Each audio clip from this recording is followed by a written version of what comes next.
Veganism is an ethical orientation that revolves around the respect for animal suffering, and vegans live according to deep and sincere convictions that animals have rights and that they're entitled to their life, and we should not abuse or exploit them. And just to correct you, earlier on you were talking about the validity of veganism in law. Veganism is already protected at the level of human rights under the European Convention on Human Rights, under Article 9, the right to freedom of conscience. Early in the 1990s, the European Court of Human Rights decided that veganism was within the scope of the legal meaning, and that there was no heated debate or extensive debate. It was quite straightforward and accepted very quickly that vegans did come within the right to freedom of conscience. So what would clarifying ethical veganism as a philosophical or religious belief do to those people who say, I'm an ethical vegan? Sorry, I'm not quite sure I understand your question. If the question is about the validity of veganism in terms of the Equality Act, then why does it need to be the case, as this man is clearly arguing, that ethical veganism is to be a philosophical or religious belief? Why is that needed? Yes, under the Equality Act, employers and providers of goods and services and the education authorities are under a duty not to discriminate. So we already use the principles of equality law and the principles of human rights law to protect vegans, but the judge in this case is likely to confirm that veganism is within the scope of the legal meaning of the protection for religion or non-religious philosophical beliefs under the Equality Act 2010. And what would you say to someone who is relatively sceptical about veganism that means that veganism should be seen as something akin to a religion?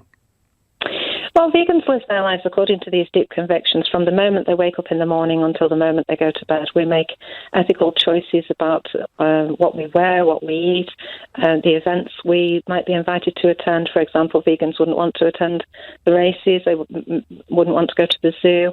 And an example from Jordi's statement himself, that he doesn't sit on leather seats. These things are revolve around deep convictions of vegans. So employers are under a duty not to discriminate, and the needs of vegans ought to be taken into account where they have these needs that are akin to religious needs in terms of following ethical convictions.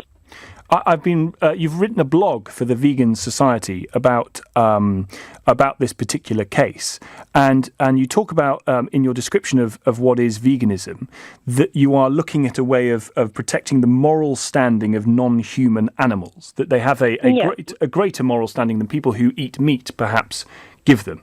Greater moral standing. Well, there is no the freedom of conscience at the moment doesn't concern eating meat, but freedom of conscience does concern the right to live according to your ethical convictions without unlawful discrimination or unlawful interference. Do you think, though, that the moral standing of non-human animals should have an equivalence with human animals? I believe in the extension of social justice to include all sentient life, and I think many vegans would agree with me that. But of an equivalent level to humans. Sorry, I didn't hear that. Sorry, of an equivalent level to humans, that the moral standing of animals is the same. Yes, as the moral standing of sentient beings is equal. Yes. Because that obviously is a bit of a dilemma for a lot of people. If an animal kills an animal, is that animal therefore a murderer? Well, there is some philosophy that says that humans have a duty to intervene where an animal is likely to be killed by another animal, but this case isn't discussing that philosophy. This case is just merely going to confirm that vegan beliefs meet the legal test for protection under the Equality Act. But that's bizarre, isn't it? That if you were to witness, a fox killing an animal, that you would somehow be under a moral obligation to step in. I don't think it's not bizarre necessarily with a kimono and a baseball bat. It depends on your philosophical orientation. But it's not bizarre if you read some philosophy that talks about ethical duty. But this case isn't about ethical duty. No. There is philosophy that says we have an ethical duty to intervene in any event of death to protect sentient beings. But is that a view that you personally subscribe to? I'm very interested in philosophy about ethics concerning non-human animals, and I'm very, very interested in how we can extend social justice fairly to non-human animals. But this goes way beyond the content of the current hearing. To bring it back to the hearing then, if it is the case, as you say, that vegans are not just thinking about what they're eating, but thinking about what they're wearing and their impact on the environment by sitting on leather chairs, for example, is the example that is given. Do you think people who are making choices to eat meat are making worse moral choices? I think there is a moral imperative to give respect to the moral standing of animals, and I think animals have a basic right to life, and I think we owe animals a duty of care and compassion. Now, how we work this out is a completely different matter to the case that's currently being heard in Norwich.